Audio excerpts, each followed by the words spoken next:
औज़ु बिल्लाहि मिनश शैतानिर रजीम बिस्मिल्लाहिर रहमानिर रहीम अल्हम्दुलिल्लाहि रब्बिल आलमीन अस्सलातु वस्सलामु अला अशरफिल अंबिया वल मुरसलीन सय्यदना व नबियना अबिल कासिम मुहम्मद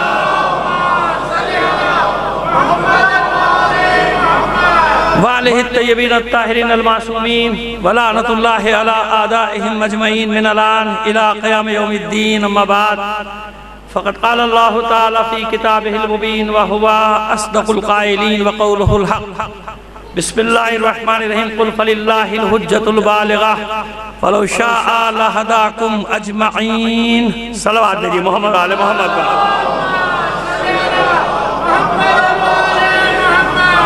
आपसे दरख्वास्त गुजारूं बानिया ने मजलिस के मरहुमीन अपने मरहुमीन और तमाम शुहदा को शामिल करके एक सूरह फ़ातिहा पढ़कर बख्श दीजिएगा।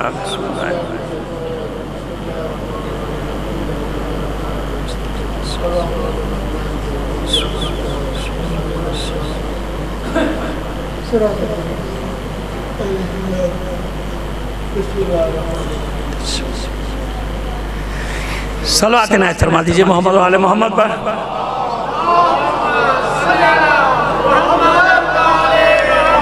इससे बेहतर अंदाज में मिलकर बुलंद आवाज से सलवात कीजिएगा।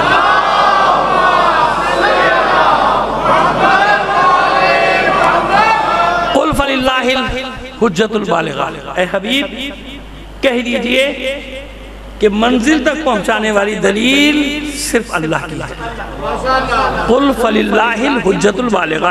हुज्जतुल बालिग़ा यानी कमाल तक पहुंचाने वाली, मतलब को आखिरी हद तक पहुंचाने वाली दलील किसके लिए है? अल्लाह के लिए। कुल फलिल्लाहिल हुज्जतुल बालिग़ा वलो शाअ लहदाकुम अजमईन। और अगर अल्लाह चाहता तो सबको हिदायत कर देता।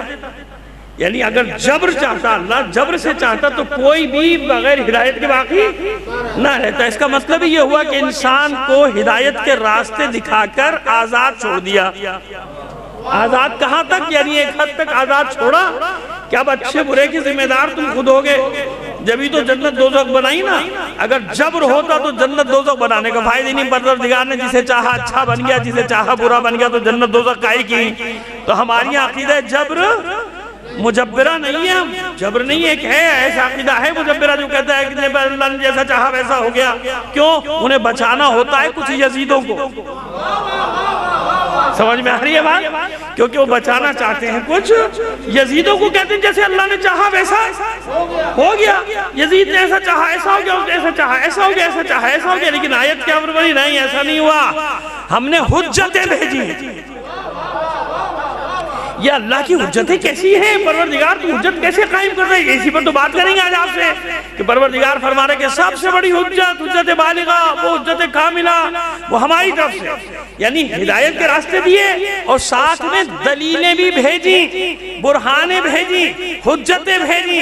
यानी हर नबी एक दलील, हर रसूल एक दलील, हर पैगंबर एक दलील। और फिर अइम्मा ताहरीर तक बात आएगी तो देखिए मैं आपको कहां तक पहुंचाऊंगा इंशाअल्लाह। यानी दलीलों के बगैर नहीं। अगर हमने तुम्हें अपनी तरफ दावत दी है, बुलाया है, तो दलील होना चाहिए। इसीलिए कुरान मजीद बारहा इरशाद फरमा रहा है कुल हातु बुरहानकुम इन कुंतुम सादिकीन। अगर तुम सच्चे हो तो हमारे मुकाबले में दलीलें लेकर आ जाओ। और यही हमारा भी दावा है सारी दुनिया के सामने के जो कुछ तुम दावे किया करते हो, अगर सच्चे हो तो वो दलीलें लेकर आ जाओ, जो दलीलें हमारे पास है। अब वो क्या है दलीलें अभी बताते हैं, उसी पर तो सारी बात करनी है आपसे इंशाअल्लाह। ठीक है, तैयार है मतलब सुनने के लिए? और क्योंकि मैं जानता हूँ कि डायरेक्ट गुलबर्ग की मजलिस है, गुलबर्ग का मजमा है और वक्त हो गया बहुत ज्यादा, तो लिहाजा मैं कोशिश करूंगा कि महदूद वक्त में बात को मुकम्मल कर दिया जाए। और ये भी बड़ी बात है, मैं तो समझा था 20-25 बजेंगे 11 बजे के बाद गुलबर्ग के हिसाब से, मगर आप माशाल्लाह अच्छी तादाद में बैठे हैं तो मेरा भी जरा हौसला बढ़ गया। वरना खैर मैं तो 10 में भी, आप जानते हैं जो मुझे सुनने वाले, मैं 10 आदमी में भी वही मजलिस पढ़ता हूँ जो हजारों बुख्ल से काम नहीं लेता, कंजूसी से काम नहीं लेता। जो पढ़ना है वो पूरा पढ़ना है। ठीक है, अब आइए कैसी हुज्जतें हैं जिनका जिक्र हो रहा है, कौन सी हुज्जतें? और फिर उनमें हुज्जतें बालिग़ा। देखिए अल्लाह के लिए हुज्जतें बालिग़ा है, अल्लाह हुज्जतें बालिग़ा नहीं है। फलिल्लाहिल हुज्जतुल बालिग़ा, अल्लाह के लिए हुज्जत बालिग़ा है। तो तो बस ये हुज्जत बालिगा कौन है? उससे पहले कुछ और हुज्जतें भी होनी चाहिए ना। मैंने अर्ज कर दिया कि जब भी किसी को दावत दे के भेजा तो दलील के साथ, बगैर दलील के नहीं। देखिए एक बार मैं पढ़ूं आपके सामने मजलिस आपके मतलब की पढ़ के चला जाऊं, वो आपको तो मजा आएगा, आप खुश हो जाएंगे, लेकिन दूसरे पर हुज्जत नहीं बनेगी। दूसरे पर हुज्जत, एक बार बात वो होनी चाहिए कि आप भी लुत्फअंदोज हो, आपको भी बात सुनने का मजा है, इल्म में इजाफा, और दूसरों पर भी हुज्जत कायम हो, है ना, दूसरों पर भी हुज्जत कायम हो। वो गुफ्तगू जब भी मजा आएगा ना। लिहाजा जनाब इब्राहिम तशरीफ लाए दलीलों के साथ। मोजिज़े की बात नहीं कर रहा, मोजिज़ा अलग चीज है। मोजिज़ा तो इसलिए परवरदिगार आलम लेके भेजता था हर नबी को, ताकि तुम्हें मालूम हो जाए कि जिस जमाने में भी तुम जितने भी बड़े आलिम हो, जिसे मैं भेजूंगा उससे बड़े आलिम नहीं हो। भाई कोई कह सकता है ना साइंसदानों के बारे में, फलासफा के बारे में, कि फला साइंसदान इतने आगे था, फला के फिसागोरस इतना आगे था, बुकरात इतना आगे था। बुकरात आप ये ना समझिएगा आजकल के मजे का खेल नाम बन गया, जो ज्यादा बुकरात बनता है कहते हैं बुकरात है, लेकिन बुकरात वाकई इतना बड़ा आदमी था। ये पूरी आपकी जो मेडिकल साइंस है ना आज, ये 2,500 साल पहले, बल्कि शायद इससे भी ज्यादा साल पहले उसने सबसे पहला मेडिकल कॉलेज बनाया था, इंस्ट्रूमेंट्स बनाए थे, जराहत की सारा कुछ खैर लेकर गया था। बहुत बड़ा आदमी था। मैंने ज़िम्नन अर्ज कर दिया क्योंकि अक्सर ये लफ्ज इस्तेमाल होता है ना, लोगों को पता नहीं, तो लोग समझते हैं कोई फर्जी कोई नाम है, किसी को कह दिया बुकरात बन रहा है। नहीं, बुकरात वाकई बहुत बड़ा इंसान था, उसने कुछ उसूल भी वज़ा किए। खैर तो अब लोग कहेंगे ना कि साहब देखिए फलाने ने ये जात किया, फलाने ने ये जात किया, फलाने ने ये जात किया। भाई ठीक है, अंबिया तशरीफ लाए, रसूल तशरीफ लाए, अखलाकी तालीमात दी, नमाज सिखाई, रोजा सिखाया, ठीक है ना, अखलाकी अच्छी बातें बताई, अखलाक की बातें बताई, चोरी करना जुर्म है बताया, ऐसे ही है ना, गलत कामों से रोका, अच्छे कामों का हुक्म दिया। लेकिन जनाब अरस्तु, सुकरात, बुकरात, अफलातून, हकीम, फिसागोरस, तो फिर आज के भी साइंसदान क्या क्या इजाद करके बैठे हुए पता नहीं। ये 200 साल के अंदर देखिए ना कितनी इन्वेंशन है। इस 200 साल के पहले के आदमी को अगर जिंदा कर दिया जाए या हो जाए, दोबारा मर जाएगा खौफ से। उसको जिंदा होते टीवी के सामने खाली बिठा दीजिए, या तो सजदा करेगा कि यही अल्लाह है। उसे क्या पता टीवी क्या होता है। 200 साल पहले जो मरा है उसको आप जिंदा करें और बैठा हो दीवार पे, देखिए क्या हुआ, ये क्या, इतने हजारों आदमी का सजदा करेगा, या भी दम निकल जाएगा, फिर मुझे वहीं ले चलो, दोबारा फौत हो जाएगा, वही छोड़ा वो जगह अच्छी है ना। ऐसे ही है ना। कितनी इजाजत कर ली, मौजूदा क्यों देकर भेजा हर जमाने के हिसाब से, कि जिस जमाने में जैसा इल्म था वैसा मौजूदा देके भेजा, कि तालीमात देने तो आ रहा है। ये ना समझना कि जो इल्म तुम्हारे पास है वो इल्म इसके पास नहीं। अगर वो इल्म इसके पास न हुआ तो इसकी रिसालत भी नाकिस, इसकी नबुवत भी नाकिस हो जाएगी। लिहाजा इसलिए मौजूदा हमारे लिए मौजूदा नबी का इल्म होता था, नबी का इल्म होता था, क्योंकि इंसान वो फेल अंजाम देने से आजिज हुआ करता था, इसलिए मौजूजे का नाम दिया जाता था। ये ज़हन में रखिएगा। अभी आगे लेकर जाऊंगा आपको किसी जगह पे, तो समझ में आया कि मौजूदा अलग है जो हर नबी को दे के भेजा जाता था, ताकि कोई इस नबी से इल्म के मैदान में आगे ना। अगर इल्म के मैदान में आगे हुआ तो दावा कर सकता है ना कि भाई फला इल्म में ठीक है, नबी है, रसूल है, लेकिन वो इल्म मुझे आता है इन्हें।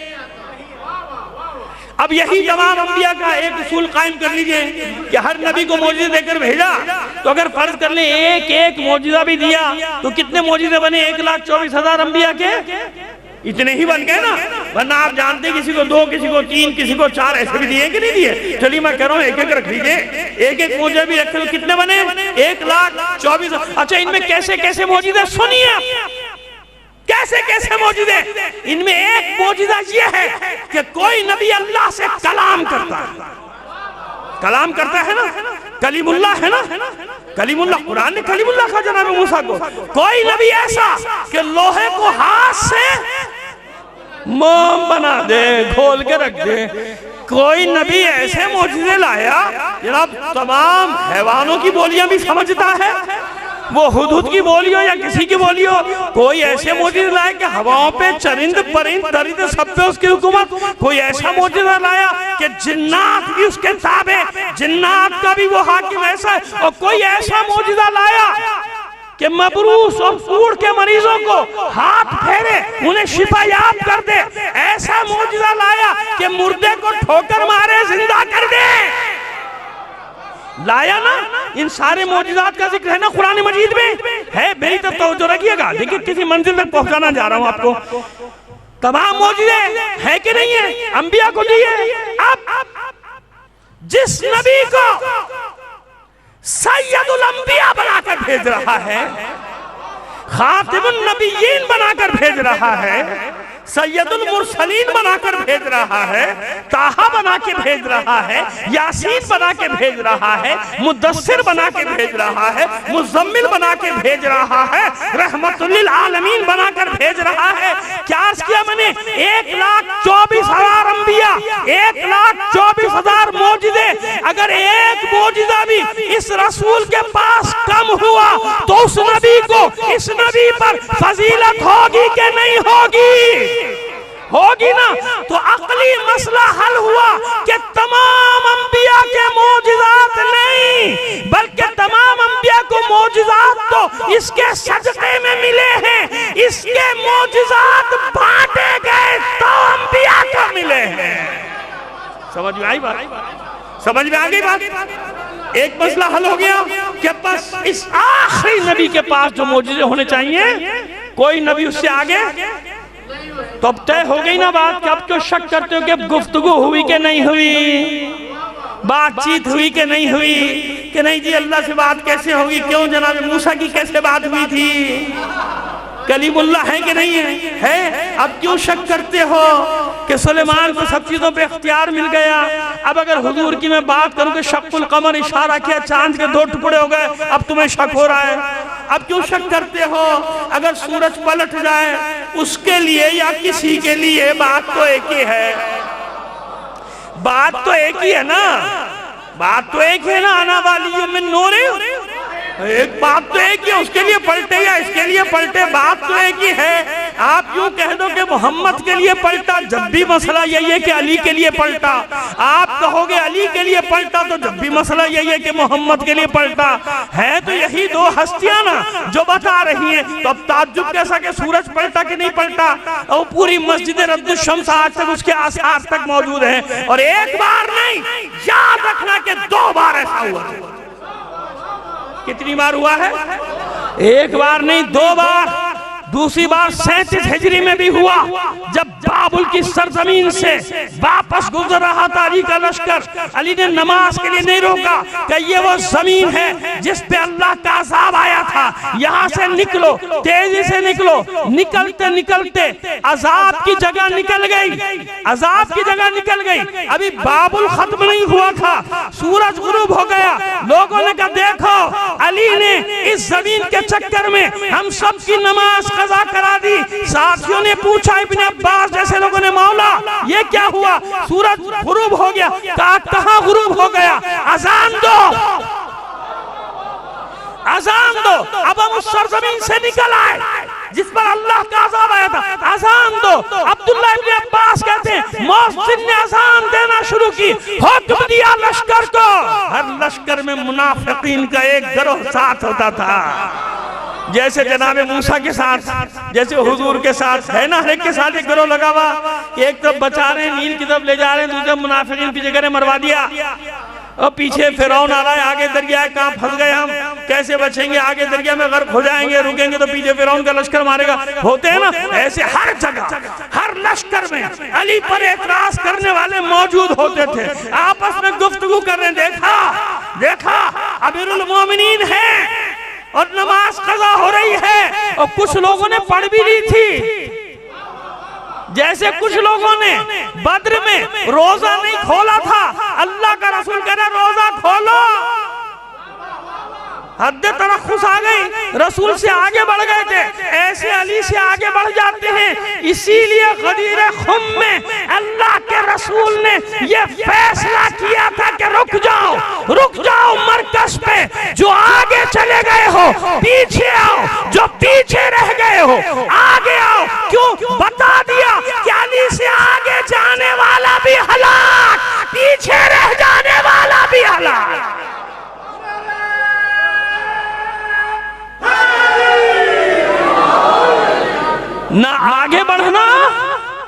और ना मरकज है, मरकज गदीर खुम। जिसने आगे बढ़ने की कोशिश की परे परवाज जल जाएंगे। समझ में आ गया ना? जनाब जिब्राइल की भी हद है ना हद? हुजूर की हद नहीं है। जिब्राइल अपनी हदें जानते हैं कि मेरी हद खत्म, आपकी हद क्या मुझे क्या मालूम। बस यही याद रखना, अली की कोई हद नहीं, हमारी हदें हैं। किसकी हदें हैं? हमारी हदें। अली की हद कौन जानता है? या अल्लाह जानता है या रसूल जानता है, और कौन जानता है?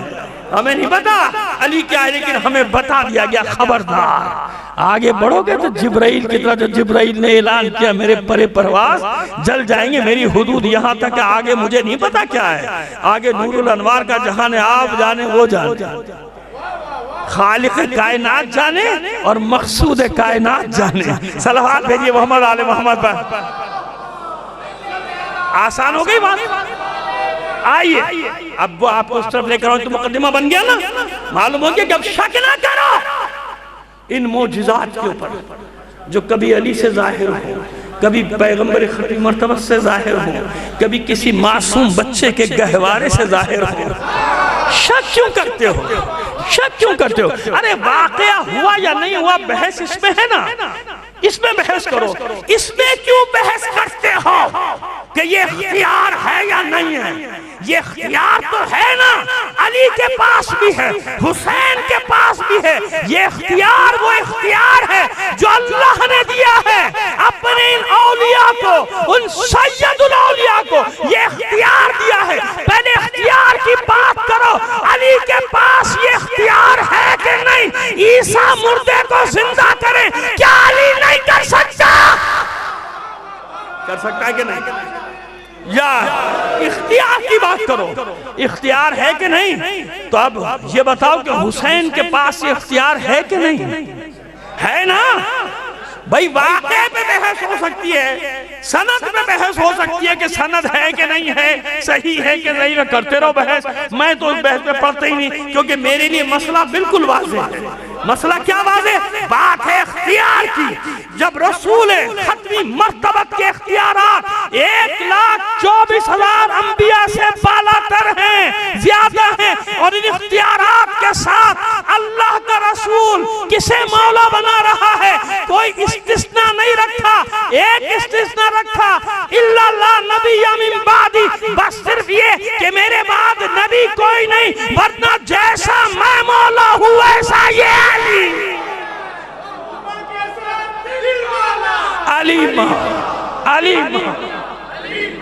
बात है इख्तियार की, तो इख्तियार को मान लिया ना, इख्तियार है ये हुसैन का। जब मरियम का बेटा गहवारे में गुफ्तगू कर सकता है, कुरान ने इसीलिए इन मोजिज़ात का जिक्र किया कि शक ना करना, इधर उधर ना चले जाना, इफरात और तफरीद का शिकार ना हो जाना।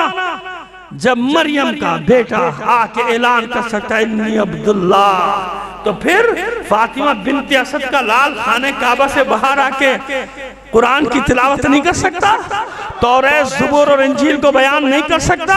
कहाँ ईसा, कहाँ फखरे ईसा, कहाँ मरियम, कहाँ फखरे मरियम। सलावत भेजिए मोहम्मद आले मोहम्मद पर। आइए, तो ये मौजूदात अलग, दलीलें देकर भेजा। दलीलें कैसी देकर भेजा? अब ये कैसी दलीलें, अब ये बताता हूं आपको। बनी नजरान के ईसाई आए, मुख्तसर मुबाहिला पूरा नहीं पढ़ेंगे, हमने कह दिया कि महदूद वक्त में इत्मीनान रखें, लेकिन इसके बगैर बात चलेगी नहीं, आगे मुकम्मल नहीं होगी। जो आयत मैंने पढ़ी, मजमून तो काफ़ी तवील लेकर आए थे, लेकिन नहीं महदूद, आपको जल्दी जल्दी मतलब दे देंगे। हुज्जत बालिगा किसे कहते हैं? चलिए पहले मुकद्दमे के तौर पे 11वें इमाम हसन अस्करी अलैहिस्सलाम का एक फरमान बयान कर दूं। फरमाते हैं 11वें इमाम फरमाते हैं, नहनु हुज्जतुल्लाह अलैकुम, तुम पर यानी तमाम इंसानों पर हम अल्लाह की हुज्जत है। नहनु हुज्जतुल्लाह अलैकुम, यानी अल्लाह को पहुंचना है, पहचानना है तो हम काफी हैं। हमें देखो ना हुज्जत है अल्लाह की तरफ से, हम हुज्जतों की बात करो ना, दलीलों की हम दलील है, सबसे बड़ी दलील हमें देख लो, समझ लो कि अल्लाह एक है जिसने हमें खल्क किया। यानी हम हुज्जत है, हमें देखोगे पहचान। नहनु हुज्जतुल्लाह अलैकुम, अगर अल्लाह को पहचानना चाहते हो तो हमारा वजूद काफी है। यानी हम खुद इतनी बड़ी दलील हैं कायनात में, आलमीन में, कि हमें देख लो पहुंच जाओगे। नहनु हुज्जतुल्लाह अलैकुम। और फिर उसके बाद एक जुमला फरमाते हैं, नहनु हुज्जतुल्लाह अलैकुम व फातिमतु हुज्जतु अलैना, और हमारी सच्चाई के लिए, हक्कानियत के लिए इतना काफी है कि फातिमा हम पर हुज्जत है।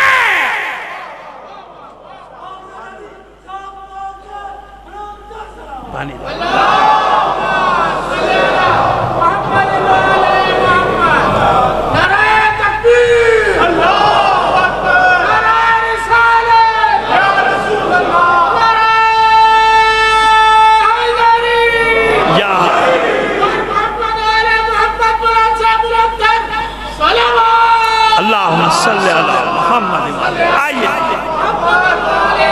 अब ये ज़हन में आ गई हदीस, फातिमा हम पर भी, मगर सवाल तो ज़हन में लाए ना, हम पर हुज्जत होने का क्या मतलब है?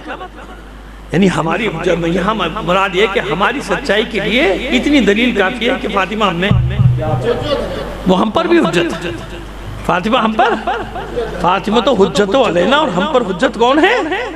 हमारी सच्चाई के लिए इतना काफी, अल्लाह तक पहुंचने के लिए हम, और हमें पहचानने के लिए फातिमा हम में से। फातिमा हम पर कैसे फातिमा हुज्जत? आइए, मैंने जिस आयत की तिलावत की वो क्या है? सूरह आले इमरान 149 और अनआम, छठा सूरा कुरान मजीद का, उसकी 149वीं आयत है। कुल फलिल्लाहिल हुज्जतुल बालिग़ा, ए हबीब इनसे कह दीजिए कि वो कामिल दर्जे तक, आखिरी मंजिल तक पहुंचाने वाली दलील किसकी है? अल्लाह की। अल्लाह के लिए, अल्लाह नहीं, अल्लाह के लिए है वो दलील। वो क्या है वो तो मैं बताने जा रहा हूँ आपको। हुज्जत है, वलो शाअ लहदाकुम अजमईन, और अगर अल्लाह चाहता तो तुम सबको हिदायत दे देता, यानी जबरन हिदायत दे देता। कैसे तुम भाग के सकते, कहीं भी नहीं जा सकते, लेकिन नहीं, इख्तियार दिया। एक हद तक इख्तियार दिया कि दोनों चीजें तुम्हारे सामने आएंगी। आया कि नहीं आया? हक व बातिल सामने आया। ये बताइए कि हुजूर के साथ रहने वाले सब ठीक हो गए? सारी दलीलें थी, सारी हुज्जतें थी, नहीं ठीक हुए। अंबिया के घर में रहने वाले सब ठीक हो गए? घर में रहने वाले, भाई घर में साथ रहने से मुराद कहीं और ना जाइएगा, आपके दिमाग पता नहीं कहाँ चले जाते हैं। मैं जनाबे नूह की बात कर रहा हूँ।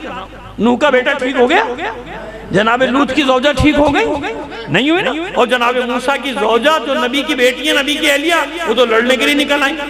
किससे लड़ने? जनाब यूशा बिन नून, जनाब हारून के बाद जिन्हें वसी बनाया था जनाब मूसा ने, उनसे जंग करने के लिए आ गई थी। कौन? जनाब सफूरा, नबी की बेटी, नबी की ज़ौजा जनाब शुएब की। और कितनी कुर्बानियां दी जनाब शुएब की साहबजादी जनाब मूसा के लिए। लेकिन क्या हुआ आखिर में? जनाब मूसा के बाद जंग शुरू, मुनाफिकीन ने घेर लिया, कौम के मुनाफिकीन ने, ये जी हक इनका नहीं है। यूशा कहां से वासी बन गए, यूशा कहां से वारिस आ गए, लो भाई लश्कर कशी शुरू, ये तो मेरे खानदान में आना चाहिए। यूशा बिन नून कैसे बन गए? यूशा बिन नून समझाते रहे, सालार थे, बाजू थे, जनाब मूसा के जनरल थे, समझा रहे क्या कर रही है, क्या कर रही है? अल्लाह ने आपको एक मकाम दिया, उस मकाम का ही थोड़ा एहतराम कर लीजिए। अल्लाह ने आपको एक मनसब दिया है, एक मकाम दिया है, ये आप क्या कर रही? आ गई, बहुत चाहा यूशा ने जंग टल जाए, नहीं चली जंग। कई महीने टालते रहे जनाबे यूशा कि जनाबे सबूरा वापस चली जाए, नहीं गई। आखिर जंग हुई, और जब जंग हुई तो थोड़ी देर में मामला इधर का उधर, मुहासरे में आ गई जनाबे सबूरा। अब जनरलों को जमा किया अपने, जनाबे यूशा ने क्या करूं भाई अब इनका, अभी बाकी तो उनको छोड़ के निकल लिए, जंग तो खत्म हो गया, इनका क्या करूं? सबने एक ही हुक्म दिया कि अल्लाह के रसूल के वसी से बगावत की है, लिहाजा मौत, सजा सजाए मौत, बगावत की है ना, जानशीन से अल्लाह के रसूल, जिसको अल्लाह के रसूल ने वसी बनाया अपना जवाब बगावत। तो जनाब यूशा कहते हैं नहीं, मुझे हया आती है। जनाब यूशा ने क्या जवाब दिया? मुझे हया आती है क्योंकि ये एक नबी के हरम में रही है, जनाब मूसा के हरम में रही हैं, मुझे हया आती है कि उनको सजा दूं। बड़े एहतराम से रुखसत किया, जाइए अब घर से ना निकलिएगा, जो अल्लाह ने आपको एहतराम दिया है अब उसकी हिफाजत करने की कोशिश कर लीजिए। कहते हैं कि सारी जिंदगी जनाब सफूरा रोती रही कि मैं यूशा के मुकाबले पे क्यों गई। अब मुझे कुछ और पढ़ने की जरूरत तो नहीं रही ना, बाकी कुछ समझ लीजिए आप। सलावत भेज दीजिए मोहम्मद आले मोहम्मद पर। तो तारीख में बहुत दम है, अगर आप पढ़ना चाहें तो हर चीज की मिसाल सब मौजूद है। ऐसे ही है ना। अब आइए, ये सारी दलीलें कायम कर रहे हैं। बनी नजरान के ईसाई आए, कितने दिन तक मुकाबला हुआ? मुकाबला नहीं बल्कि मुज़ाकरा। देखिए मैंने अर्ज क्या कर रहा था कि साथ रहने वाले भी, घर में रहने वाले भी, अज़वाज भी, औलाद भी इस बात की दलील नहीं कि हिदायत पा जाएंगे। ये दुनिया बड़ी जालिम चीज है ना। दुनिया बड़ी जालिम चीज है। इक़्तिदार का नशा ऐसा नशा होता है कि इंसान, आप देख रहे हैं नशा कहां से कहां पहुंचा देता है इंसान को। अभी तक कुछ लोगों का नशा हिरन नहीं हुआ, उतरा नहीं है। अभी भी उनकी आवाजें आ रही है पेटों से, हलमिन मजीद, और भी है तो लाओ, और भी है तो लाओ, और भी है तो लाओ। इतने जलील और रुस्वा होने के बाद भी उन्हें इस बात की परवाह नहीं कि हम जलील हो गए, रुस्वा हो गए। कौम का बच्चा कह रहा है चोर चोर चोर चोर, मगर उनके कानों में रुइयां ठूसी हुई हैं। वो कहते हैं जमहूरियत के खिलाफ शादी चोरी है। किसके खिलाफ? हाँ, ये ना समझिएगा मैं किसी हुकूमत की हिमायत या मुखालिफत कर रहा नहीं। मेरी नजर में जो चोर है वो चोर है, इधर बैठा हो या उधर बैठा हो। लेकिन मैं तो आपको मिसाल दे रहा हूँ, देख लेना कितनी गैरत है इनमें। कोई गैरत वैरत नहीं है, ढीठ लोग हैं, फिर तैयार बैठे, मौका मिलेगा गिन गिन के बदले लेंगे। जो बाकी बची है ना तुम्हारे जिस्मों पे खाल, वो भी उतार के ले जाएंगे। तैयार बैठे, खर्चा हो रहा है ना, मुकद्दमों पे खर्चा हो रहा है, करोड़ों अरबों खर्चा हुआ चले जा रहा है उनका, वो पूरा करना नहीं करना। लेकिन दुआ करो परवरदिगार इन डाकुओं लुटेरों से तुम्हारी और मेरी जान छुड़ा दे। इस पाकिस्तान की, मेरे वतन की जान छुड़ा दे। हमारे वतन को इन डाकुओं लुटेरों से बचा ले। और मैं किसी एक की हिमायत मुखालिफत नहीं कर रहा, मेरी बात याद रखना। अगर आज वालों में तो उनके लिए भी दुआ करो परवरदिगार इनसे भी जान छुड़ा दे। क्योंकि मेरे लिए सबसे अजीज चीज मेरा वतन है, मेरा मुल्क है। मुझे अफराद से कोई गरज नहीं है। सलावत भेजिए मोहम्मद आले मोहम्मद पर। चलिए जनाब, बात को आगे बढ़ाएं। तो बात मैं यहाँ कर रहा था कि देखिए अंबिया के घर में भी हुआ ना, औसिया के घर में, सब जगह वो बैठते थे, रसूल का नहीं सुना, मुनाफिकत करते थे। हुदैबिया में कितनी मुनाफिकत की है। लो जी वहां से लाए थे कि फतेह मक्का हो जाएगी, यानी करते थे ना बैठ के बात। अभी मैं कुछ बात को कि बाहर जाके कैसी चेमी गोइयां शुरू हो जाएंगी ना, चार की टोलियों में बैठ जाएंगे लोग, और माशाल्लाह फिर आप जानते हैं कौम का हाल। अल्हम्दुलिल्लाह जो नहीं भी हुआ होगा वो भी हो रहा होगा। खैर जनाब, बनी नजरान के ईसाई आए। ईसाई 40 आलिम, आम आदमी थोड़ी आए थे। मोबाइल नहीं पढ़ा, तफसीर आप सुनते रहते। आए 40 दिन मस्जिद नबी में मेहमान रहे। कहाँ रहे मेहमान? क्योंकि और किसी का घर इतना बड़ा था ही नहीं। अल्लाह के रसूल ने मस्जिद नबी में रख दिया था, और लंगर वंगर आता रहता। हम सब के लिए भाई खाओ पियो वहीं रखो, इस जगह कितना बड़ा घर तो किसी का है नहीं। मस्जिद नबी में मसीहियों को रखा है। न हुए हमारे आज के मुसलमान, रात को घुसते दीवारें फांद के अंदर, और सुबह 40 गर्दनें पड़ी होती। कहते मस्जिद में घुस गया काफिर, मस्जिद में सो रहा है। आज भी है ना, रसूल से ज्यादा इस्लाम को समझने वाले। खुदा का शुक्र है उस जमाने में नहीं थे, वरना रात को काम हो गया था बनी नजरान का, तो पूछ जाते कि मस्जिद में सो रहा है। हालांकि ये नहीं जानता कि अल्लाह के रसूल ने पनाह दी है ना। मैं आज की बात कर रहा हूँ, सब तो नहीं हुई किसी की हिम्मत। मुमकिन है कुछ का दिल चाहता हूँ, लेकिन डर गए कि जब अल्लाह के रसूल ने रख दिया तो मैं क्या करूँ। खैर 40 दिन तक बात होती रही। किससे बात होती रही? रसूल से। और इनमें हुई ना बात। रसूल से बड़ा कोई आलम है? आलम फिल आलमीन, आलमीन में उससे बड़ा कोई आलिम नहीं है। कौन सी दलील होगी जो अल्लाह के रसूल ने नहीं दी होगी? अब लारो मतलब से करीब आपको दी होगी ना। कौन सी दलील होगी जो अल्लाह के रसूल ने नहीं दी होगी? सारी दलीलें दी होंगी ना। नहीं माना, नहीं माना, नहीं माना।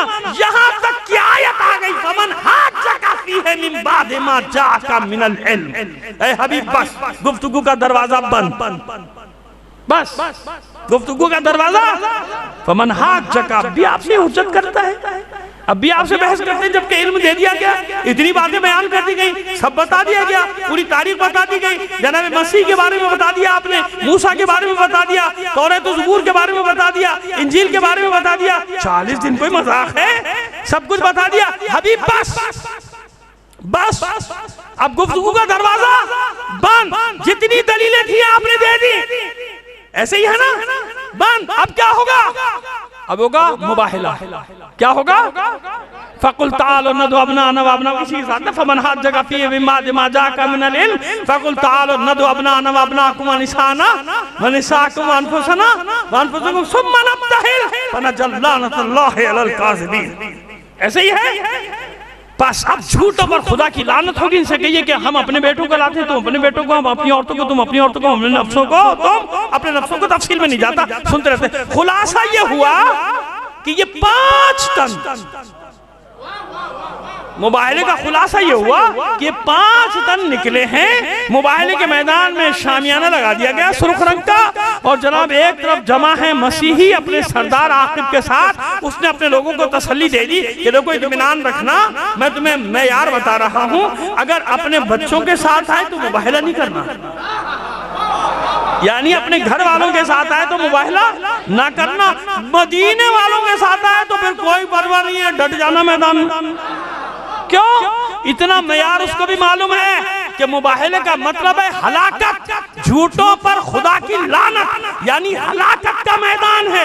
जानता था कि अगर दुनियावी रहनुमा हुआ तो हलाकत के मैदान में अपने बच्चों को नहीं लाएगा, दूसरों के मरवाएगा। यही होता है ना। निकलो निकलो, अपने बच्चे तो माशाल्लाह दूध पीते हैं ना, छोटे छोटे मासूम नन्हे मुन्ने, वो तो अमेरिका लंदन दुबई के लिए पैदा हुए। तुम्हारे बच्चे कुर्बानी दे, लोग नहीं निकल रहे, हमारे लिए क्यों निकले? इतने लोग अब पागल नहीं रहे, अपने बच्चे तो लाओ ना पहले। वो बेचारे बहुत छोटे छोटे थे, आप लोग का साइज भी देखा होगा माशाल्लाह। सलवात भेजिए मोहम्मद आले मोहम्मद पर। समझ में आ गई बात? इतना मेयार वो भी जानता था आखिर कि ये हलाकत का मैदान है। अगर दुनियावी रहनुमा हुआ दूसरों के बच्चे मरवाएगा, अपने बच्चे नहीं। अपने बच्चे Dubai, London, America, Germany, France, ये अलग बात के अब संसी में गर्दने फंसा फंसा के लाया जा रहा है। दुआ करो सब एक बार आ जाए। तुम्हारी और मेरी आंखें, खुदा की कसम अपने मुल्क के लिए दुआ किया करो कि तुम्हारे और मेरी आंखें, तुम्हारे और मेरे बच्चे वो दिन देख ले कि जिन लोगों ने हमें लूटा, और ऐसा लूटा है इस मुल्क के जिस्म को जख्मी जख्मी कर दिया। इस मुल्क जिसको अल्लाह ने सारी नेमतों से नवाजा, ये चंद कमबख्त लोग तबाह बर्बाद कर दिया। इन 22 करोड़ लोगों को, बेचारों को, जिनमें अक्सरियत भूखे 2 वक्त का खाना उनको पूरा नहीं, ये चंद लोग जो लूट के गए। दुआ किया करो कि अल्लाह इन लुटेरों को हम अपनी आंखों से देखें, और वो सारी लूटी जो भी लाए बहस नहीं, मगर एक बार मरने से पहले इस पाकिस्तान को उस अजमत पर देख जाएं जिसका ख्वाब हमारे बड़ों ने देखा था। सलवात भेजिए मोहम्मद आले मोहम्मद पर। दुआ किया करो शियो, अपने मुल्क के लिए दुआ किया करो। किसी के बाप का नहीं है, तुम्हारे बाप दादा का मुल्क है ये। समझ में आ रही है? इसलिए शियों से हमेशा कहता हूँ किसी के बाप का नहीं है, वो कब्जा ग्रुप है जो भाग गया है तुम्हारा। जैसे इस्लाम पे कब्जा किया गया था ना, ऐसे पाकिस्तान पे कब्जा किया गया है। वरना ये मोहम्मद और अली और फातिमा और 14 का ही पाकिस्तान है। सलवात भेजिए मोहम्मद आले मोहम्मद। चलिए मुबाहिला होगा, समेट लो मैं तो मुबाहिला होगा। मेयार बता दिया ना उसने। जानता है कि सच्चा होगा तो पहले अपने बच्चों को भेजेगा। और खुदा की कसम आज तक ये हमारा इफ्तिखार है कि अगर दाइश के खिलाफ लड़ने का फतवा दिया तो हमारे महाराजे ने पहले अपने बच्चों को भेजा। ये हमारा इफ्तिखार है कि उन उलमा के बच्चे शुहदा में हैं। ये हमारा इफ्तिखार है कि हसन नसरुल्लाह का अपना 17 साल का जवान बेटा मैदान जंग में शहीद हुआ, वो नहीं रोया। उसने यही कहा कि ये सारे शुहदा मेरे बच्चे हैं। कहां से लाओगे ऐसे रहबर, कहां से लाओगे?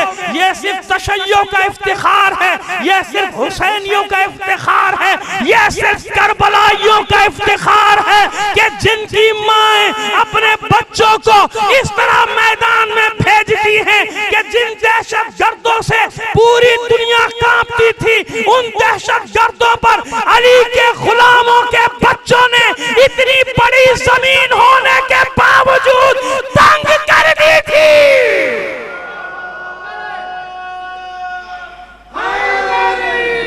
जमीन तंग कर दी, जमीन कर दी, तुम्हारा इफ्तिखार है।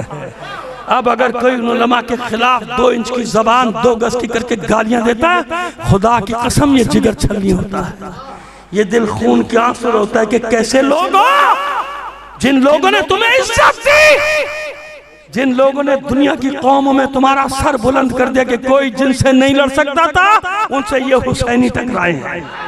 किसके फतवे पे? मेरे तुम्हारे कहने पे नहीं, उन्हीं मराजे के कहने पे, उन्हीं मराजे कि जिन्होंने अपने बच्चों को भी भेजा, उलमा को भेजा, और वो सफाक दरिंदे जो करबला से 20 किलोमीटर दूर रह गए थे, सामरा पे कब्जा कर चुके थे, डायनामाइट लगा के मासूमीन के हरम को उठा चुके थे, उड़ा चुके थे। आज बताओ, ये लाखों करोड़ों ज़ायरीन जो तुम जाते हो, ये किसके खून का सदका है? ये उन्हीं माओ के बच्चों का तो सदका है जिनकी तस्वीरें शुहदा की तुम नजफ से करबला तक लगी हुई देखते हो। या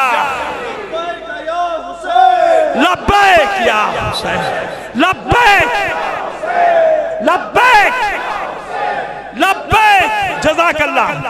अब समझ में आ गई बात? समझ में आया कि ये मैदान कौन से मैदान होते हैं?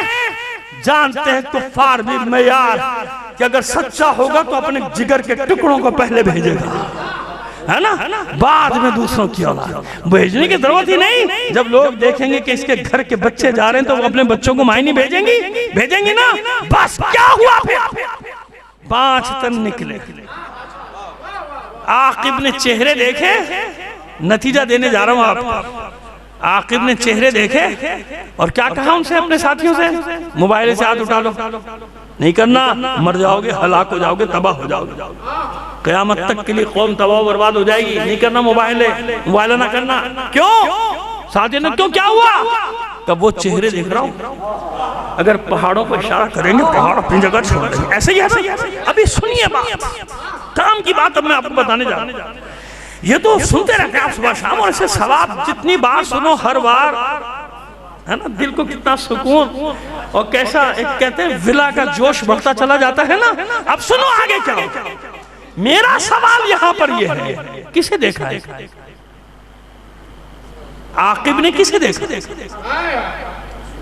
पैगंबर, अली को, हसन हुसैन। 5वीं हस्ती तो मस्तूर है,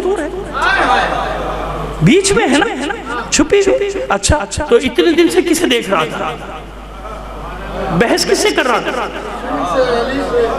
किससे बहस कर रहा था? 40 दिन जो मस्जिद नबी में वैसा हुआ है, बहस हुआ है, किससे हुआ है? हुजूर से हुआ है, आमने सामने हुआ है। और सारा मदीना जमा होता था शौक में कि देखें भाई आज क्या बात होती है। तो क्या मौला नहीं होते थे? और क्या हसन हुसैन खेलते खेलते नहीं आ जाते थे? क्या जानू पे नहीं बिठाते थे?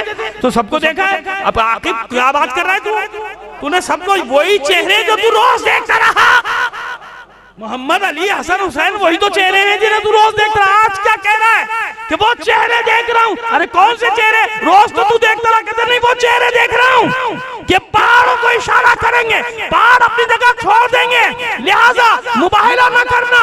क्या मसला हुआ? अब तक अलग अलग देखा था, नूरे मोहम्मद को अलग, नूरे अली को अलग, नूरे हसन को अलग, नूरे हुसैन को अलग। मुबाहिले के मैदान में जब नूरे फातिमा दरमियान में आया, नूरे रिसालत, नूरे विलायत, नूरे इमामत अपने कमाल को पहुंचा। जब नूर कमाल को पहुंचा, आंखें खीरा हो गई।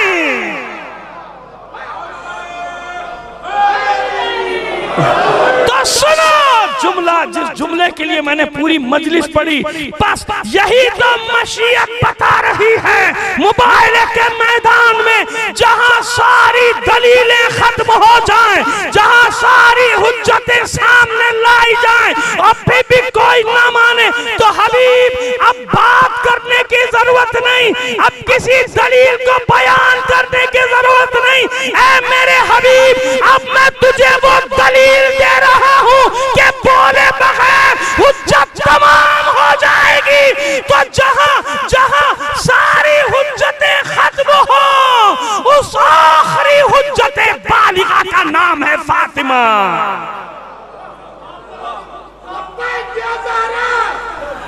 पानी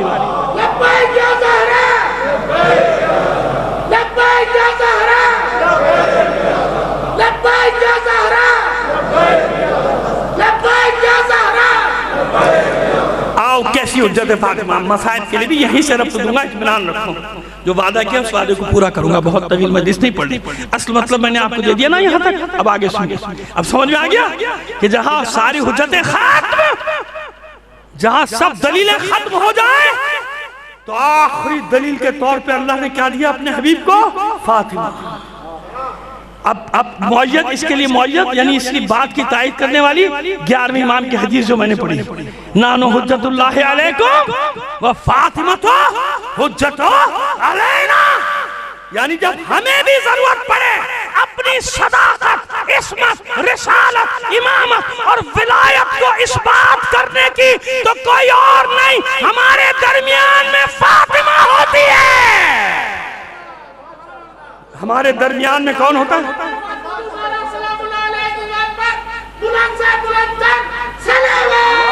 अल्लाह, हमारे दरमियान फातिमा होती है। आइए अब आपको लेकर आओ बाबुल हवाइज तक। 2 मिनट के अंदर सवाल करते हैं ना, हमारे लोग भी सवाल करते हैं। ये चलो बाकी दिनों में तो बनी उमैया ने वापस ले लिया, बनी अब्बास ने वापस ले लिया। मौला का जो ज़ाहिरी दौर था 4.5 साल का, फिदक वापस क्यों नहीं लिया? ले लेते ना, फिदक वापस नहीं लिया। मौला नहीं लिया, किसी इमाम ने नहीं लिया। क्यों नहीं लिया? खुदा के बंदो, मकाम फातिमा यहीं से समझो कि मासूमीन की निगाहों में खुद फातिमा क्या है। लाज रखनी, हर इमाम को लाज रखना है फातिमा के जुमलों की। खुतबा आखिरी, खुतबे में आखिरी जुमले क्या है? खुतबा देने के बाद पूरा खुतबा तफसील, जिसमें आप ही के शहर में मैं अशरे पढ़ चुका, हमसे पढ़ चुका। कई आखिर जुमलों में फरमाती है, शहजादी कौन है, बाग से हमें क्या सरोकार, रुए ज़मीन ले जाओ, ये लो फिदक तुम्हारा, फिदक की सवारी, ये इसकी बाग, जाओ इस पे सवारी करो। लेकिन याद रखना ये मजरू है, इस पे नंगोआर का दाग लग चुका, इस पे नंगोआर तो समझे ना, यानी जिल्लत का दाग इस पे लग गया। जाओ सवारी करो, इस पे जिल्लत का दाग लगा हुआ, यानी हमेशा जिल्लत इसके साथ रही, नंगोआर इसके साथ रही। जब फिदक का जिक्र आएगा किसी की जिल्लत साथ में आ जाएगी। नंगोआर का दाग इस पे लग चुका। हम भी इंतजार करेंगे, तुम भी इंतजार करो उस दिन का जब मसद अदालत पर आदिल हकीकी बैठा होगा। अब मुझे बताओ, जिस फिदक को शहजादी कौनैन नंगोआर करार दे दे क़यामत के लिए, अली वो दाग मिटाएगा? अली वो दाग वापस लेगा? नहीं। अली को लाज रखनी है फातिमा के अल्फाज की कि नहीं, क़यामत तक ये नंगोआर बनके तुम्हारे साथ रहेगा। यही सबब हुआ कि हर खलीफा चाहता था, एक वापस करता था, दूसरा छीनता था, फिर वापस करता था, फिर छीनता था, लेकिन कोई इमाम नहीं लेता था, जबरदस्ती दिया जाता था। या इमाम हसन की औलाद को, या सैयद सज्जाद की औलाद में से किसी को, और फिर वापस, जैसे बनी उमैया की उमर इब्न अब्दुल अजीज ने वापस किया था, हशाम ने फिर छीन लिया, अब्बास अस्सब्बा ने अहले बैत को वापस किया, इमाम ने नहीं, किसी इमाम ने नहीं लिया। महदी ने, मंसूर दवानी ने फिर वापस छीना, महदी ने वापस दिया, हादी ने फिर छीना। अब आइए 7वें इमाम को बुलाया हारून रशीद ने। तारीखी वाक़या है ये, तारीखी वाक़या। और बुलाने के बाद कहता है कि ये फिदक मुसीबत बनी है। जब देखो फिदक फिदक फिदक फिदक, आज तक मुसीबत बना हुआ है, बेफिक्र रहो और क़यामत तक बना रहेगा। फिदक है ऐसी चीज, मैंने बता दिया ना कि मासूमा ने उसको नंगोआर का दाग बना दिया ना कि तुम्हारे साथ रहेगा, जवाब नहीं दे पाओगे फिदक का कोई। तो कहा कि भाई आप फिदक की हदें बताइए और वापस लीजिए। इमाम ने फरमाया तू वापस नहीं दे सकता। ये नहीं कहा कि मैं वापस नहीं ले रहा, इमाम ने फरमाया तू वापस नहीं दे सकता। कैसी बात कर रहे, मैं खलीफा है, मैं हाकिम, सूरज गुरूब नहीं हो रहा मेरी सल्तनत में, आप बताइए हुजूर लीजिए, मैं भी परवाना लेकर बैठा हुआ लिखने वाला। इमाम ने फिर कहा देख जिद ना कर, फिदक तू वापस नहीं कर सके। झुंझला गया कि आप हदें बताइए मैं देता हूँ। कहा मैंने हदें बता दी फिर नहीं दे सकेगा, अगर मैंने फिदक की हदें बता दी फिर तो बिल्कुल भी नहीं दे सकेगा। तो आप हदें बताइए। इमाम ने कहा अच्छा जबर है? कहा जबर है। जबर है बताइए। तो मासूम ने कहा सुन, फिदक की पहली सरहद है यमन, वो आखिरी सिरा था उस तरफ से इस्लामी हुकूमत का, यमन। ये कहते अच्छा, खड़ा हो गया फिदक, हाँ। दूसरी सरहद है अंताकिया के साहिल, फिर कहता अजब। फिर इमाम ने कहा तीसरी सरहद है बहिरे खिजर के साहिल, यानी मावराउन नहर उस वक्त कहलाता था नहीं, आज़रबाईजान पाने ताजिकिस्तान जितने ये भी हैं जिसको आप कहते हैं मावराउन नहर, और आज कहते हैं सेंट्रल एशिया की रियासतें, बहिरे खिजर कैस्पियन सी जिसको कहा जाता है, उस कैस्पियन सी का साहिल खुजी जितनी इस्लामी सरहदें थी इमाम ने बता दी ये फिदक है, वापस कर सकता है तो कर दे, ये फिदक है वापस कर सकता है तो कर दे। खड़ा हो गया और बड़ा तंजिया लहजे में कहता था फिर तो ऐसा है आप यहाँ बैठिए मैं हट जाता हूँ। तो इमाम ने मुस्कुरा के कहा मैंने कहा था ना कि फिदक की हदें बता दी, तू वापस नहीं कर सकेगा। क्यों? यही बताया साथ इमाम ने कि मेरी जद्दे ताहिरा एक बाग का मुकद्दमा लड़ने नहीं गई थी, अली के हक का मुकद्दमा लड़ने गई थी। समझ में आ गई बात? बस ये 2-3 वाकयात ऐसे हुए, 2-3 वाकयात तो बहुत सारे हैं। जब ये हज से वापस आया और इसने गुरूर में आके रोज़े रसूल मदीने पहुंचा, नहीं मक्के से मदीना आया, गुरूर में आके यब्न अस्सलाम अलैका या रसूलल्लाह, अस्सलाम अलैका यब्न अम, ए मेरे चचाजाद आप पर सलाम है, ताकि लोगों को पता हो कि भाई मैं खानदान बनी हाशिम तो था ना, जनाब हाशिम के बेटे हैं अब्दुल मुत्तलिब, उनके बेटे हैं जनाब अब्बास, एक अब्बास के औलाद वो हैं अब्दुल्ला की, ये सब भाई हैं आपस में, तो है तो बनी अब्बास, बनी अब्बास है तो बनी हाशिमीन है, आज बनी हाशिम से निकले इनकी शाह बनी अब्बास की। तो अस्सलाम अलैकुम, ताकि लोगों पे रोब डरे। पीछे से एक आवाज आई अस्सलाम अलैकुम या रसूलल्लाह, अस्सलाम अलैकुम या जद्दा, अस्सलाम वालेकुम, क्या बता ए रसूल आप पर सलाम, ए मेरे जद आप पर सलाम। गुस्से में मुड़ के देखा मूसा इब्न जाफर, मूसा काजिम, बाबुल हवाई देखा गुस्से में, कहा लड़की से नस्ल नहीं चलती, मैं हाशिम के बेटों से हूँ, मैं अब्दुल मुत्तलिब के बेटे से हूँ, आप बेटी से कैसे साबित करेंगे इस बात को, बेटी से नस्ल नहीं चलती, आप कैसे रसूल की औलाद हो गए। कहा तो सुन ये बता कि अगर आज हुजूर आ जाए और तुझसे तेरी बेटी का रिश्ता मांगे, देगा कि नहीं देगा? कहता है मेरे लिए इससे बड़ा फख्र और क्या होगा कि मैं अपनी बेटी हुजूर की ज़ौजियत में दे। तो इमाम ने मुस्कुरा के कहा बस यही तो दलील है, क्योंकि अल्लाह का रसूल हमसे रिश्ता नहीं मांग सकता, क्योंकि हमारी बेटियां रसूल की बेटियों के हुक्म है, इसलिए मेरा जद है तेरा नहीं है। और ये क़यामत तक रिश्ता बाकी रहेगा कि जितनी भी सादात हैं उनकी बेटियां किसकी बेटियां हैं? फातिमा की। और फातिमा किसकी बेटी है? रसूल की बेटी। इतने सारे मसले खड़े हो गए थे, इसलिए कैद।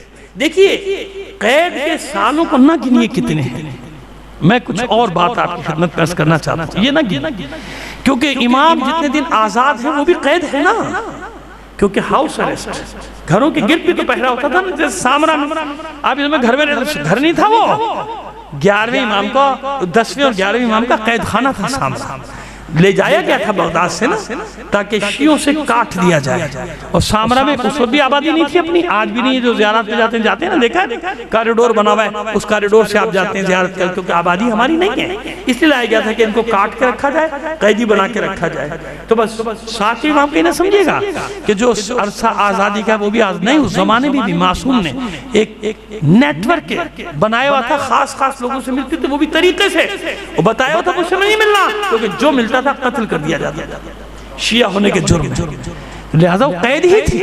हाँ, वो जो मुसलसल कैद है जिसने कैद खाने बदलते रहे हैं ना, वो अलग। मगर एक बात कहूं आपसे, कितनी ही लंबी कैद हो बाबुल हवाइज, लेकिन बाबुल हवाइज रोता अपने जद हुसैन को ही था। मैं दलील दूंगा अभी, मैं बगैर दलील की बात नहीं करता, मेरे सुनने वाले जानते। मातम करता था बीमारे करबला का, असीरे करबला का, असीराने करबला, यानी रोता गिरिया उन्हीं का करता था। क्यों? देखो एक बात मैं आपको बताऊं, कितनी तवील कैद क्यों ना हो, लेकिन बाबुल हवाइज के साथ उसके घर की खवातीन तो नहीं थी। 19 बेटियां हैं इमाम मूसा काज़िम। कितनी बेटियां?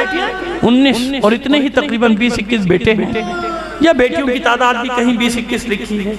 लेकिन मुझे बता दो, कोई छोटी सी बेटी भी जिंदान में तो नहीं थी इमाम के साथ? अब वो 14 साल की कैद हो या 15 साल की कैद हो, इसको छोड़ दो तुम। ये बाबुल हवाइज से पूछो कि वो जानता है कि मेरी कैद वो नहीं है जो मेरे जज सैयद सज्जाद की थी। उसका तो एक एक लम्हा, जिन लम्हों में माँ, बहनें, बेटियां, फुफियां सरों पे चादरें नहीं है, बाजारों में फिराया जाए। मेरी तरफ तवज्जो रखिए आप, बस मैं मसाइब की मंजिल पर आ गया हूं, अब आप मेरा साथ देने वाले। सुनिए, जितने भी थे, जितने भी अइम्मा हैं, सब जिंदानों में रहे ना, कैद खानों में रहे ना, लेकिन किसी की कैद ऐसी नहीं थी जैसी सैयद सज्जाद की थी।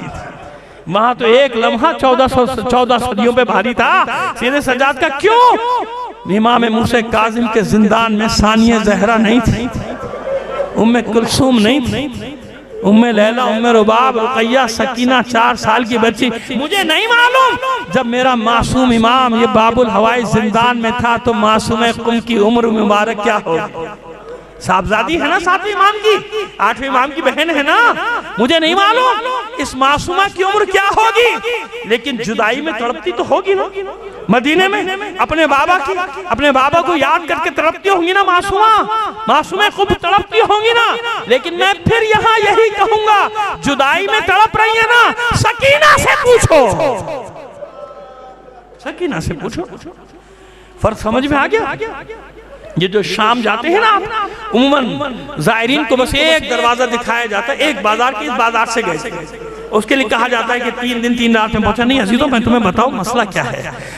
ऐसे नहीं है, ऐसा नहीं है कि 3 दिन में। आदमी खुद सोचे 1.5 किलोमीटर 3 दिन कैसे लगेंगे। मैं बताता हूँ 3 दिन कैसे लगेंगे। वो जो बाबे तूमा जिसको कहा जाता है ना, वहीं तक ये जो पुरानी दीवार है यही शहर था, उसके बाद तो बयाबान सहरा था, वो जो नया शहर है ये नहीं था। तो बाबे तूमा पे बिठाया गया था 3 दिन से 9 दिन तक असीरों को। क्यों? ताकि दमिश्क को तैयार कर लिया जाए।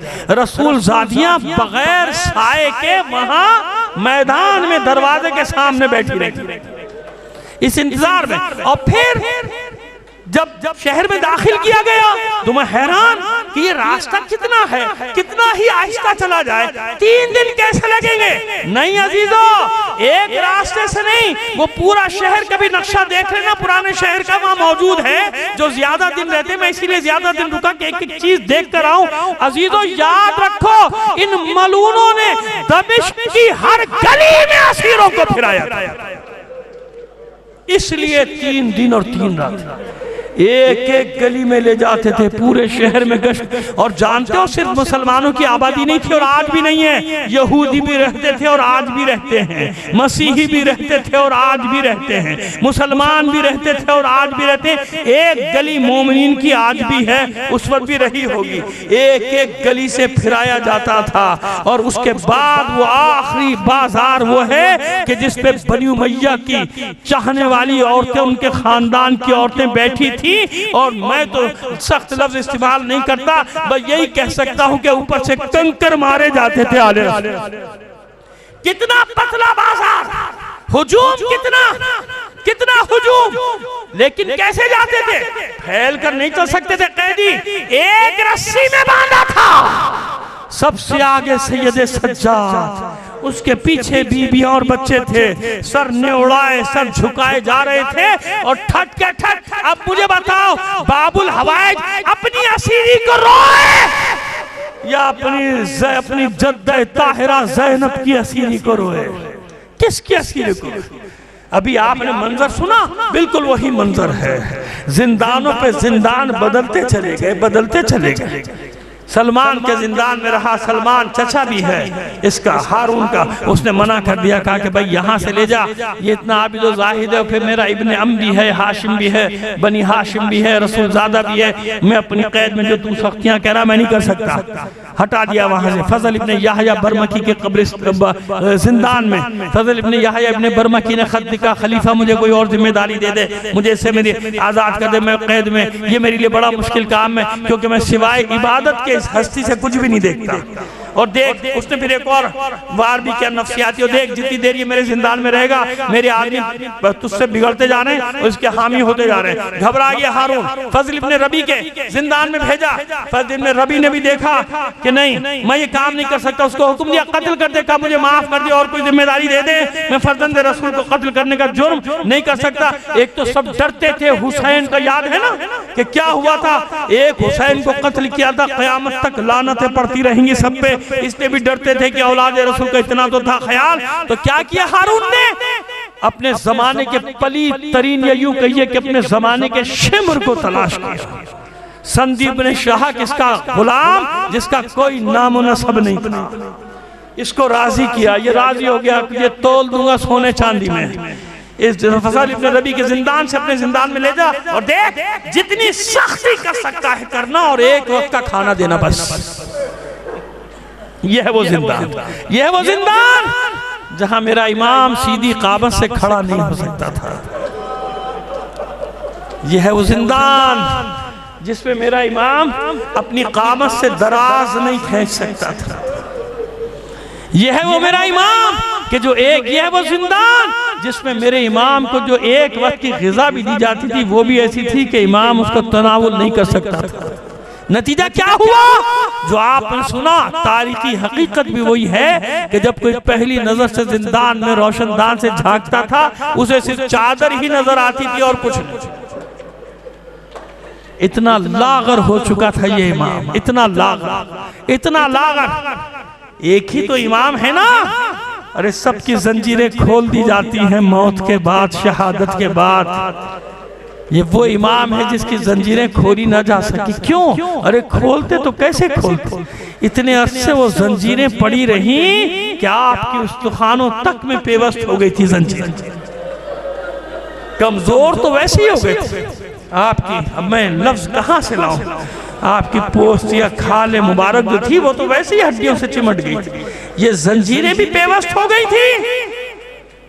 हर थोड़े दिन बाद पूछता था हारून, संदीप ने शाह कहता था अभी हयात है, अभी रूह बाकी है, अभी रूह बाकी का कुछ कर ऐसा, जहर दे जल्दी से, एक कांटा मेरे रास्ते का हटा दे। संदीप ने शाह ने ग़िज़ा में जहर दिया। 3 दिन मेरा इमाम तड़पता रहा। 3 दिन। पहले दिन कहते कि इमाम का रुख अनवर का रंग जर्द हुआ, दूसरे दिन सब्ज हुआ, तीसरे दिन आबी यानी नीला हो गया, और इमाम लिकाउल्लाह से पेवस्त हो गया, अल्लाह की बारगाह में चला गया।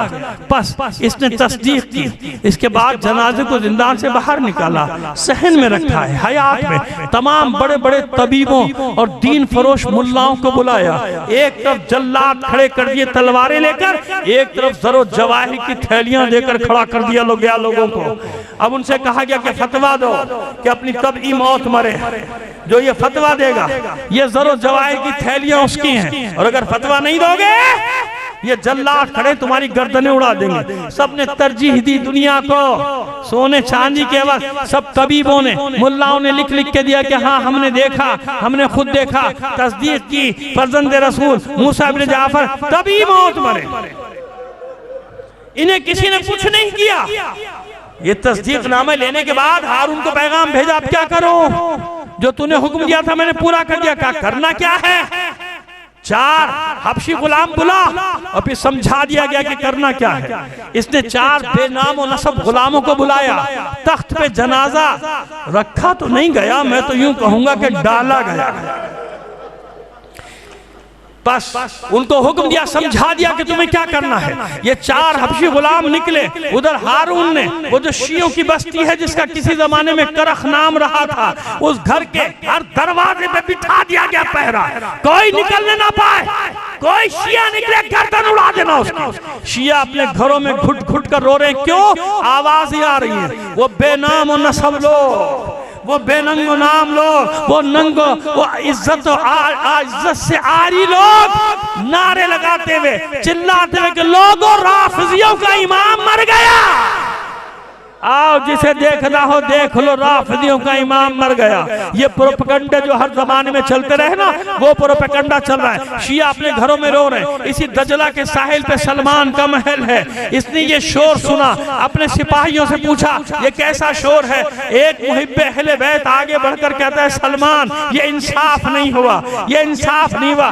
क्या बात है? कुछ भी सही, कुछ भी सही, तेरा चचाजाद है, बनी हाशिम है, ये बनी हाशिम है अब, और फर्जंद रसूल है, तुम्हारा रिश्तेदार है, अकरबा में। ऐसा तो नहीं होना चाहिए कि इसका जनाजा ये 4 बेनामुनसब गुलाम, ये गुलाम उठाकर ले जाएं, ये जलील और पस्त लोग उसका जनाजा उठाकर ले जाएं। इस तरह आवाज दे। इसको तैश आ गया, गुस्सा आ गया, डाली अबा डाली, अपने सिपाहियों को हुक्म दिया जाओ इन मलूनों से मूसा इब्ने जाफर का जनाजा छीन लो और जो न दे कत्ल करके नहर में फेंक देना। सिपाहियों को दौड़ाया, जाओ इनकी बस्ती में ऐलान कर दो मैं आ रहा हूं जनाजे में, कोई पाबंदी नहीं है, आओ अपने इमाम के जनाजे को कांधा दो। लोगों ने कहा कि हारून रशीद की सिपाही वहां मौजूद है। यह खुद उस लश्कर का जनरल था, हारून के लश्कर का जनरल था। हुक्म देता है कि जो सिपाही रास्ता रोके उसकी गर्दन उड़ा देना। बस शियों के मोहल्ले में जाकर मुनादी निदा दे रहा है, शियों आओ, कोई पाबंदी नहीं है, अपने इमाम को रुखसत करो। ये आवाजें सुनी, शियों के घरों के दरवाजे खुलना शुरू हुए। मातम करते हुए मर्द, औरतें, बच्चे दौड़े अपने इमाम के जनाजे को कांधा देने के लिए।